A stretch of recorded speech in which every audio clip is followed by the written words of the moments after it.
Lieutenant general retired Faiz Hamid के court martial की कार्रवाई के सिलसिले में मजीद 3 फौजी अफसरान जेर हिरासत। फौजी नज़्म ज़ब्त की खिलाफ वर्जी और मिली भगत से अदम इस्तेहकाम फैलाने का इल्जाम। मजीद तफ्तीश जारी।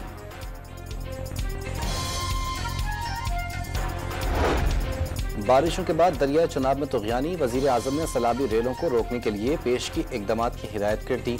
मानसून के मुतवक्का स्पेल की खुद निगरानी करने का ऐलान कर दिया।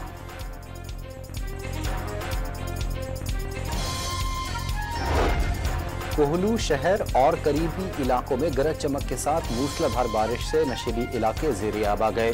कौमी शाहरा पर लैंडस्लाइडिंग, सड़क सैलाबी रेले में बह गई। और कराची में रेलवे थाने की हुदूद में रकम जमा कराने के लिए बैंक आने वाले शहरी को लूट लिया गया। मज़ाहमत पर सिक्योरिटी गार्ड जख्मी।